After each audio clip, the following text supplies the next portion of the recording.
오늘 우리에게 주시는 하나님의 말씀은 창세기 35장 1절부터 22절까지 말씀입니다. 창세기 35장 1절부터 22절까지의 말씀을 한 절씩 교독하시고 마지막 절은 다 함께 읽도록 하겠습니다. 하나님이 야곱에게 이르시되 일어나 베델로 올라가서 거기 거주하며 네가 내 형 에서의 낯을 피하여 도망하던 때에 내가 나타났던 하나님께 거기서 제단을 쌓으라 하신지라. 야곱이 이에 자기 집안 사람과 자기와 함께 한 모든 자에게 이르되 너희 중에 있는 이방 신상들을 버리고 자신을 정결하게 하고 너희들의 의복을 바꾸어 입으라. 우리가 일어나 베델로 올라가자. 내 환난 날에 내게 응답하시며 내가 가는 길에서 나와 함께 하신 하나님께 내가 거기서 제단을 쌓으려 하노라 하매.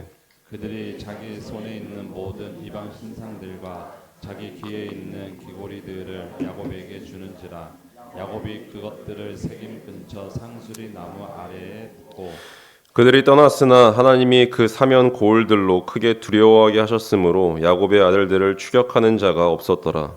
야곱과 그와 함께 한 모든 사람이 가나안 땅 루스 곧 베델에 이르고 그가 거기서 제단을 쌓고 그곳을 엘 베델이라 불렀으니 이는 그의 형의 낯을 피할 때에 하나님이 거기서 그에게 나타나셨음이더라.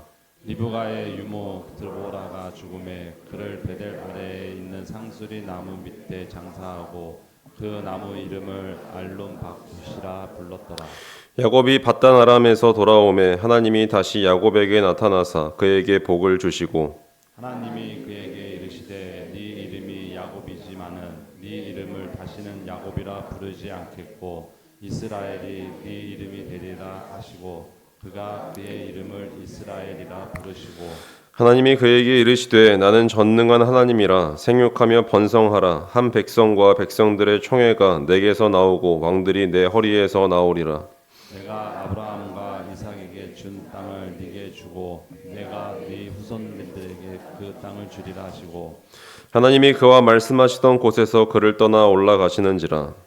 야곱이 하나님이 자기와 말씀하시던 곳에 기둥 곧 돌 기둥을 세우고 그 위에 전제물을 붓고 또 그 위에 기름을 붓고 하나님이 자기와 말씀하시던 곳의 이름을 베델이라 불렀더라.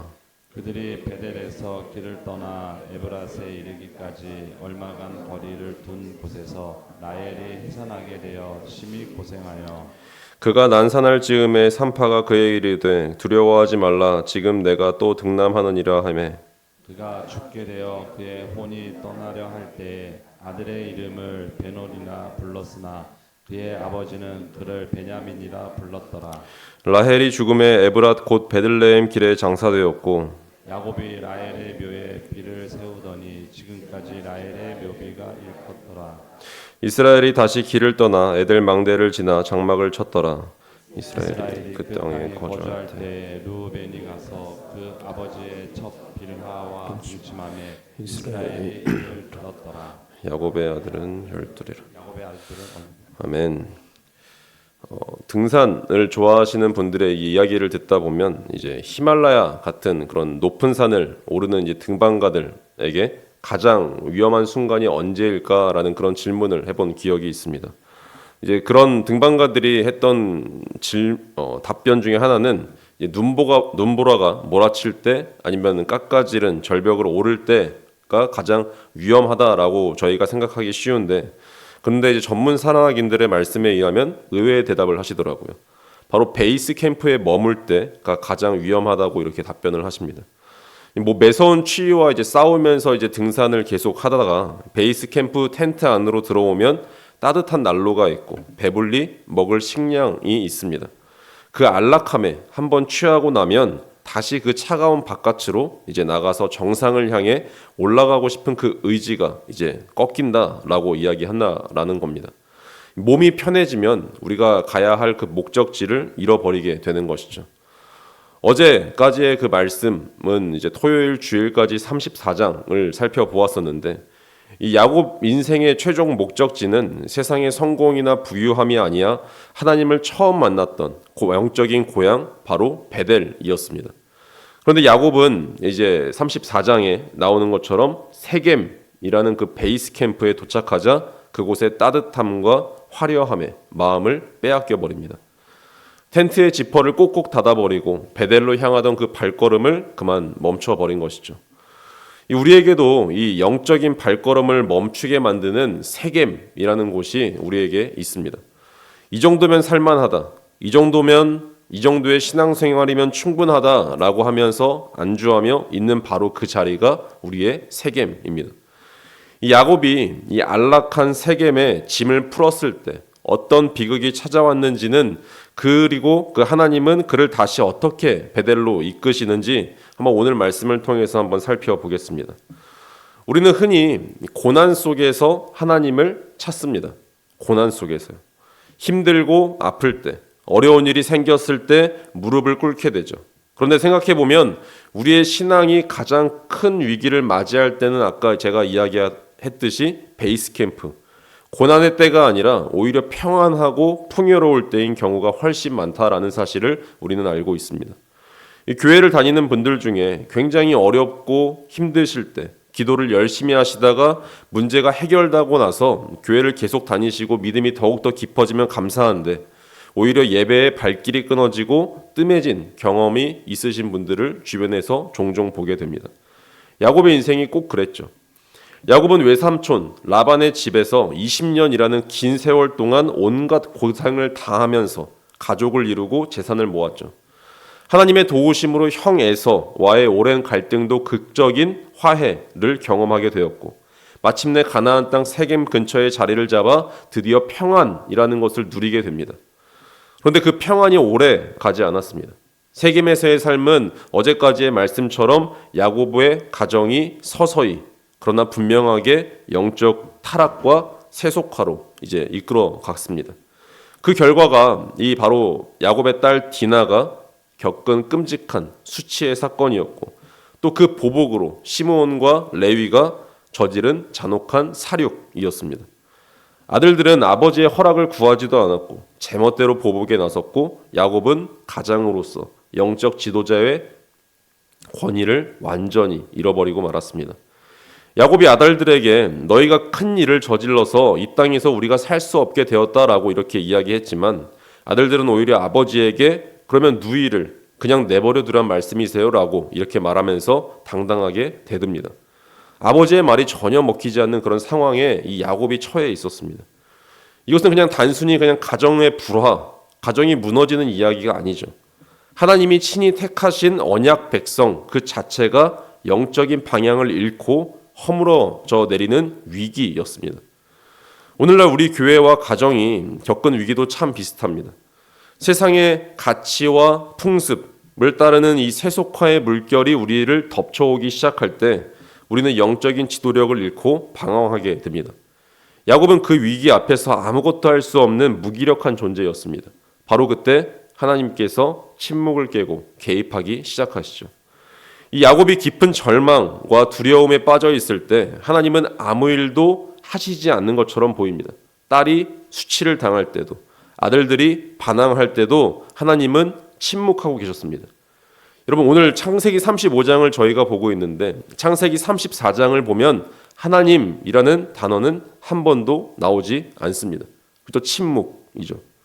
하지만 이 하나님의 침묵은 방치가 아닙니다. 이런 경험을 해보신 분들이 분명히 있으실 거예요. 자녀를 키우시다 보면 아이가 어떤 큰 잘못을 했을 때 바로 달려가 해결해 주는 것이 오히려 독이 될 때가 있다는 것을요. 아이 스스로 이건 내 힘으로 안 된다라는 것을 깨달을 때까지 지켜보는 것이 더 깊은 사랑일 때가 있죠. 야곱이 스스로 힘으로는 아무것도 할 수 없다는 것을 완전히 깨달았던 그 순간 하나님은 마침내 입을 여십니다. 그게 오늘 35장 1절 말씀입니다. 하나님은 야곱에게 4가지 강력한 명령을 내리십니다. 일어나 베델로 올라가서 거기 거주하며 제단을 쌓으라. 이 4마디가 야곱이 왜 지금까지 실패했는지를 날카롭게 꿰뚫는 말씀입니다.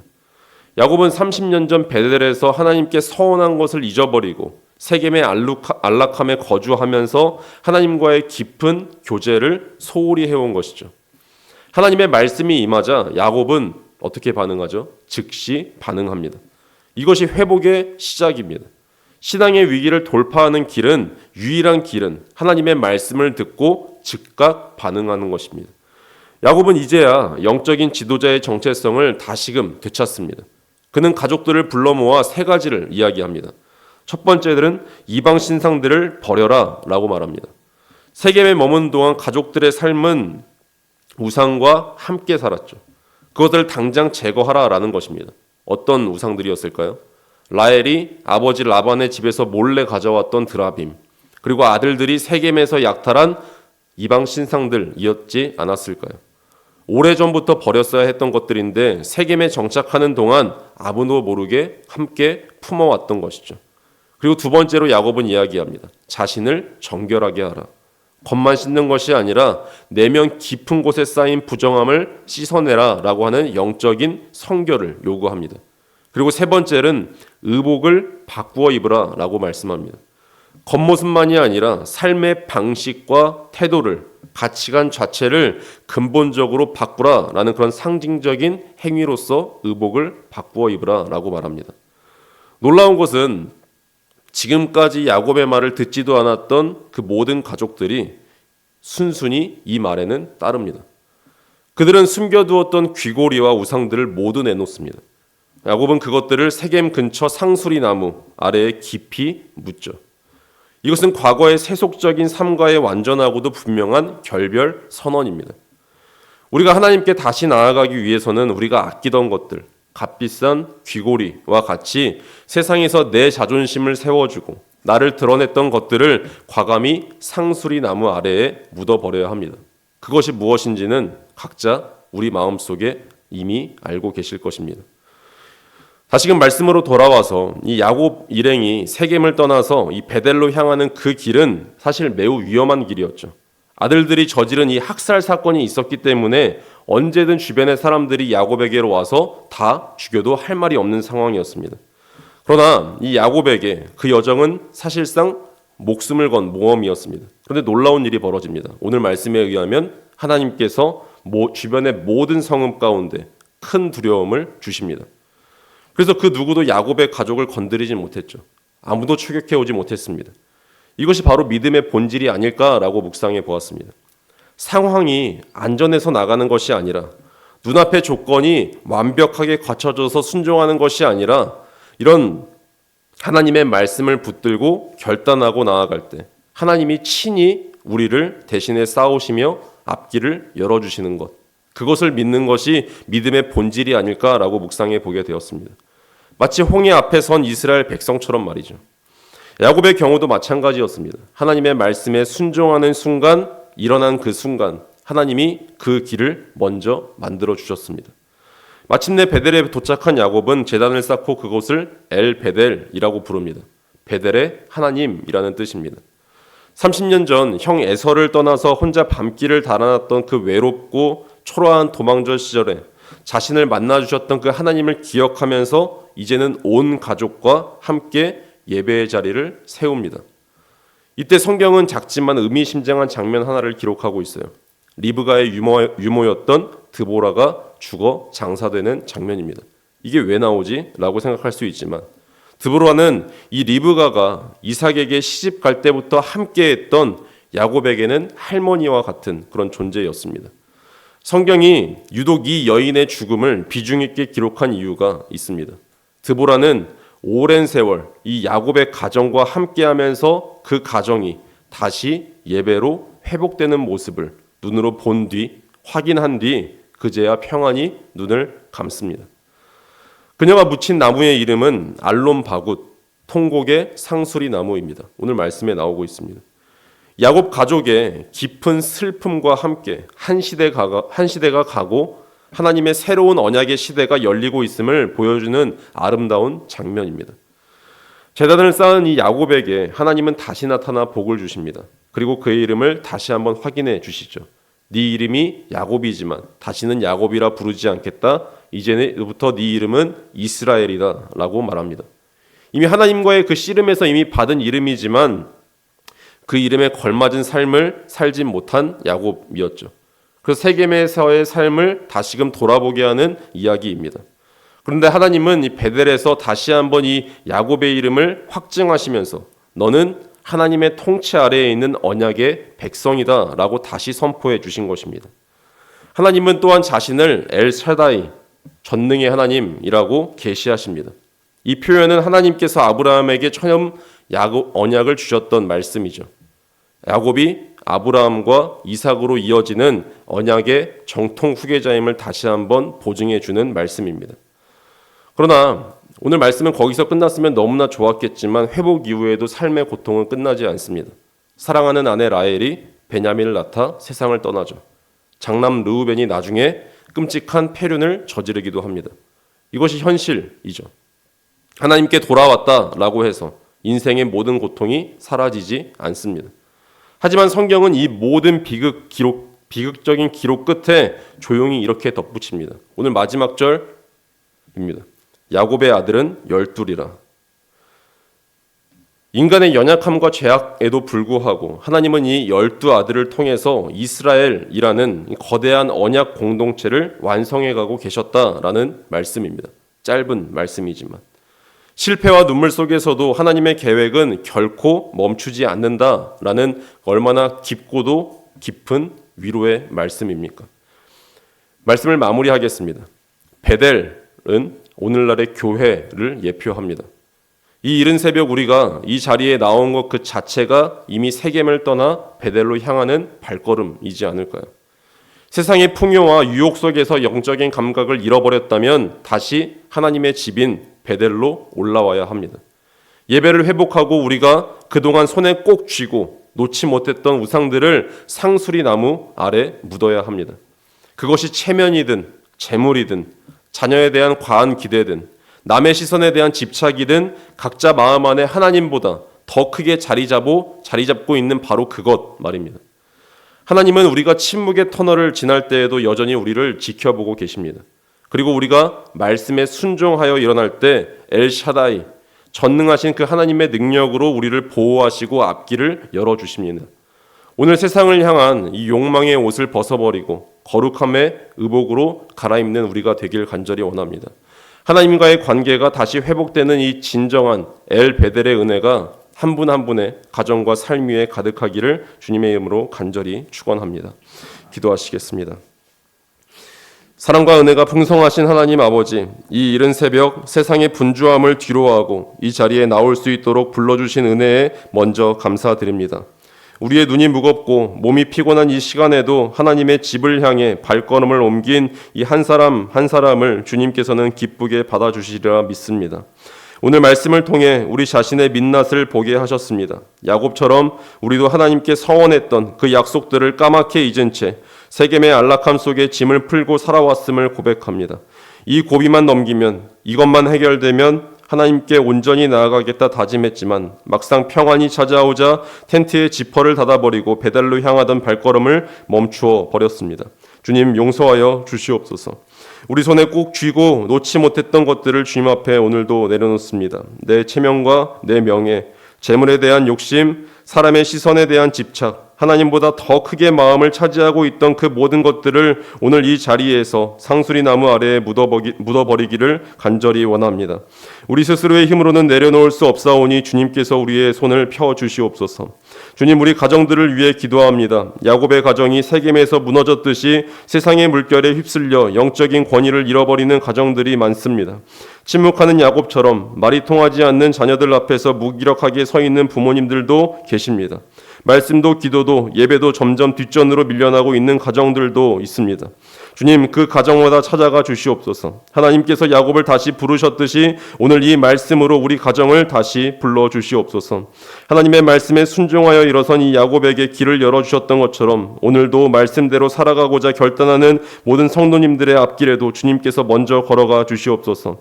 세상이 우리를 위협하고 두려워하게 될 때 엘샤다이, 전능하신 하나님께서 우리의 방패가 되어 주시옵소서. 우리가 다시 베델로 돌아올 때마다 너는 여전히 내 자녀다라고 말씀해 주시는 그 주님의 음성을 듣게 하여 주시옵소서. 넘어지고 실패하고 부끄러운 모습으로 돌아올지라도 언제나 달려와 안아주시는 아버지 하나님의 품이 있음을 잊지 않기를 간절히 원합니다. 오늘 세겜의 안락함을 박차고 일어나 베델을 향해 한 걸음씩 나아가는 우리 모두가 되게 하여 주옵소서. 그리하여 오늘이 끝날 때 우리의 삶 위에 엘 베델의 은혜가 새겨지게 하여 주시기를 간절히 소망합니다. 이 모든 기도를 우리의 참된 베델이 되신 예수 그리스도의 이름으로 기도드립니다. 아멘.